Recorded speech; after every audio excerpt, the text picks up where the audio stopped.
सीता साहू भी विरोध कर रही है। तो ये सारे के सारे भारतीय जनता पार्टी के हैं ये लोग जिसकी बात कर रहे हैं, जो कानून को काला कानून बता रहे हैं। ये लोग सारे भाजपाई हैं, संघी हैं। पूरा नाच नाच के बनाए हो तो भोगना ही पड़ेगा। अब लीजिए, इनके ही लोग, इनकी ही सरकार इनके ताकत को कम करने में लगी हुई है। मुख्यमंत्री सबों के हैं, तो मिलना जुलना तो रहता ही है। जेडीयू के तमाम नेता कह रहे हैं कि तेजस्वी यादव ने बीमा भारती का कैरियर ही समाप्त कर दिया। भारतीय जनता पार्टी का जो माइंड सेट है, उनके एजेंडे पर खुद जदयू के लोगों ने, बड़े नेताओं ने, वहाँ के स्थानीय मंत्री ने काम करने का काम किया और जदयू को हराने का काम किया। मकसद था कि अति पिछड़ा का बेटा पुनः जीतकर सदन नहीं जाए, अति पिछड़ा की बेटी चुनाव नहीं जीते। बीजेपी के पास क्या है? खाली डब्बा, खाली बोतल। अभी जो प्रदेश अध्यक्ष बनाया गया, दूसरे ही दल से वो भी आए थे। इससे पहले जिसको हटाया गया, मुरेठाधारी का, बेचारे का मुरेठा भी उतरवा दिया, मुर्रन भी करवा दिया, अब पद से भी उतार दिया गया। नमस्कार, स्वागत आपका लाइव बिहार में। मैं आपके साथ है संजीव सिंह। कि बिहार विधानसभा मानसून सत्र के दौरान नगर पालिका विधेयक 2024 पारित हुआ, जिसमें तमाम जो वार्ड पार्षद हैं उनकी शक्तियों को कम कर दिया गया, जिसके खिलाफ सभी वार्ड पार्षद काफ़ी आक्रोशित हैं और सरकार के खिलाफ नारेबाजी कर रहे हैं। यहाँ तक कि बिहार सरकार के जो मंत्री हैं नितिन नवीन, उसके खिलाफ भी नारेबाजी कर रहे हैं। मुख्यमंत्री नीतीश कुमार के खिलाफ नारेबाजी कर रहे हैं और साफ तौर पे कह रहे हैं कि ये काला कानून जो है वापस लिया जाए।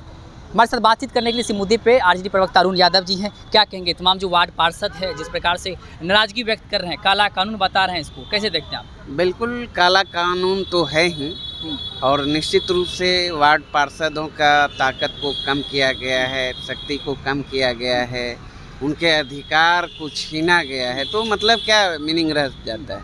लेकिन सबसे बड़ी बात है, पटना वार्ड पार्षद की बात कर रहे हैं, यही लोग वही लोग हैं जो कि पूरी ताकत देने का काम किया भारतीय जनता पार्टी पूरे को। बिहार की वार्ड पार्षद की और पूरे बिहार की भी बात करें तो आज वो ताकत में है, तो इनकी ताकत को कम कर रहे हैं। यहाँ तक पंचायत प्रतिनिधियों का भी अधिकार को कम किया गया, उनके ताकत को कम किया गया।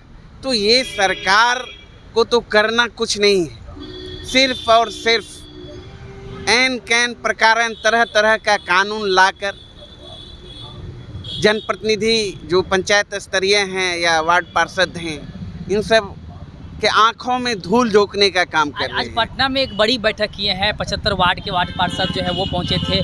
पटना की महापौर, उप महापौर सीता साहू, रश्मि चंद्रन सिंह, ये सभी आए थे और मुख्यमंत्री नीतीश कुमार के खिलाफ नारेबाजी कर रहे हैं और कहले काला कानून वापस ले। सीता साहू भी विरोध कर रही है। तो ये सारे के सारे भारतीय जनता पार्टी के हैं ये लोग जिसकी बात कर रहे हैं, जो कानून को काला कानून बता रहे हैं। ये लोग सारे भाजपाई हैं, संघी हैं। पूरा नाच नाच के एनडीए को ताकत देने का काम किया, भारतीय जनता पार्टी के लिए काम करने का काम किया। अब भाई बनाए हो तो भोगना ही पड़ेगा। अब लीजिए, इनके ही लोग, इनकी ही सरकार इनके ताकत को कम करने में लगी हुई है। तो ये निश्चित रूप से कानून का मैं समर्थन नहीं करता हूँ, निश्चित रूप से इसका निंदा करता हूँ। जिस तरीके से जनप्रतिनिधियों का, पंचायत स्तरीय जो जनप्रतिनिधि हैं, उसके कानून पर, अधिकार पर, उसके ताकत पर हमला किया गया है, तो निश्चित यह कहीं से समर्थन योग्य नहीं। बीमा भारती मुख्यमंत्री नीतीश कुमार से उससे मुलाकात की है, कई मायने निकाला जा रहा है, कहा जा रहा है कि बीमा भारती फिर से जेडीयू में वापस हो सकती है, वापसी कर सकती है। कैसे देखते हैं? देखिए, बिहार के मुख्यमंत्री हैं और पूर्व विधायक रहे हैं, और जनप्रतिनिधि हों या आम नागरिक हों, वो तो मुख्यमंत्री सबों के हैं। तो मिलने में क्या है, औपचारिक मुलाकात किसी काम से, जन समस्याओं को लेकर, तो मिलना जुलना तो रहता ही है। जेडीयू के तमाम नेता कह रहे हैं कि तेजस्वी यादव ने बीमा भारती का कैरियर ही समाप्त कर दिया, वोट ट्रांसफ़र नहीं करवा पाए। बीमा भारती का जो वाजिब वोट था, जो उसका जेन्युइन वोट था, सिर्फ वही वोट आया। तेजस्वी यादव ट्रांसफ़र नहीं कर पाए। लोकसभा में 27,000 वोट और विधानसभा में 30,000 वोट। ये कौन सवाल उठा रहा है? जेडीयू के लोग कह रहे हैं। जेडीयू को शर्म नहीं आती है? एक अति पिछड़ा का बेटा और एक अति पिछड़ा की बेटी के साथ किस तरह से क्रूर मजाक करने का काम किया, दोनों को आपस में लड़वाने का काम किया। और वहाँ के जदयू के एक मंत्री, तमाम वहाँ के जदयू के नेताओं ने जदयू को ही खंजर भोंकने का काम किया। आपने देखा बंद कमरे में इंडिपेंडेंट के लिए प्रचार करने का काम किया। यानी भारतीय जनता पार्टी का जो माइंड सेट है, उनके एजेंडे पर खुद जदयू के लोगों ने, बड़े नेताओं ने, वहाँ के स्थानीय मंत्री ने काम करने का काम किया और जदयू को हराने का काम किया खुद। अब जान लीजिए दोहरा चरित्र।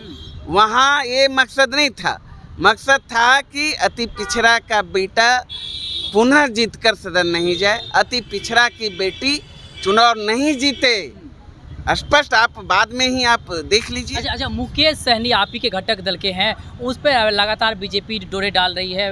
पहले प्रधानमंत्री मोदी ने उसके पिताजी के मरने के उपरांत जो है पत्र लिखा, जेपी नड्डा लिखे, सम्राट चौधरी मिलने गए, नए प्रदेश अध्यक्ष दिलीप जायसवाल हैं वो मिलने गए थे। क्या लग रहा है मुकेश सहनी छिटक रहे हैं क्या आप? देखिए, दुख सुख में ये व्यक्तिगत, ये अलग है, इसको राजनीति के चश्मे से नहीं देखना चाहिए। सुख दुख में एक लोकतंत्र की खूबसूरती है। ठीक है, विचारधारा अलग अलग है, लेकिन दुख हो सुख हो, शुभ अवसर पर हम लोग एक दूसरे के यहाँ जाते आते हैं, वो अलग बात। तेजस्वी यादव को लेकर तेजस्वी यादव मुलाकात करने नहीं गए हैं? नहीं, तेजस्वी यादव जी की तबीयत नासाज है, सबको पता है।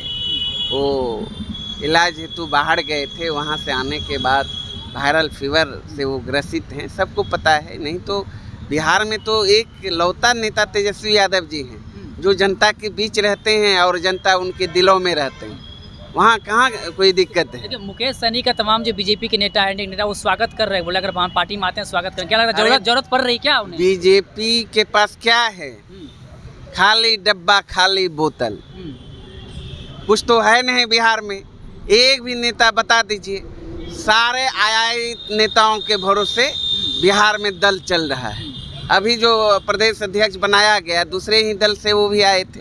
इससे पहले जिसको हटाया गया मुरेठाधारी का, बेचारे का मुरेठा भी उतरवा दिया, मुर्रन भी करवा दिया, अब पद से भी उतार दिया गया। उससे पहले भी संजय जायसवाल जी दूसरे ही पार्टी के थे, तो उसके पास कोई आदमी उदमी है नहीं, नेता उता है नहीं। लोगों पर डोरे डालना ही उनकी जो है नीति है, नियत रहती है। तो सरकार बनाना हो या संगठन को मजबूत करना हो तो इस तरह का वो और लोकतांत्रिक काम करते रहते हैं। मजबूती के साथ आपके साथ है जीता मुकेश सहनी? हम लोग इंडिया गठबंधन के जितने घटक दल हैं, एकजुटता के साथ, ईमानदारी के साथ अपनी भूमिका का निर्वहन कर रहे हैं। जनता के हर सवालों को लेकर सदन से सड़क तक हम लोग आवाज़ बुलंद कर रहे हैं। चलिए, बहुत बहुत धन्यवाद। तो हमारे साथ बातचीत करे थे अरुण यादव, जिन्होंने साफ तौर पे कहा हमारे इंडिया गठबंधन के तमाम जो घटक दल हैं वो हमारे साथ है और मजबूती के साथ हम लोग तैयारी कर रहे हैं और चुनाव लड़ेंगे। और साथ ही साथ जिस प्रकार से तमाम जो वार्ड पार्षद है जो अपनी नाराज़गी व्यक्त कर रहे हैं उसको लेकर के भी उन्होंने कहा कि ये सभी लोग जो है वो भारतीय जनता पार्टी के ही हैं, इसी से जुड़े हुए हैं और ये लोग ही विरोध कर रहे हैं। इसका मतलब साफ है जो कानून बना है वो हकीकत में इनके जो है खिलाफ है, इनके विरोध में है, इनके हित में नहीं है। और भी कई तरह की बात करें तो आप भी सुन रहे थे, क्या कुछ करते आप अपनी राय प्रतिक्रिया कमेंट बॉक्स के माध्यम दे सकते हैं। आप देखते लाइव बिहार। बहुत बहुत धन्यवाद।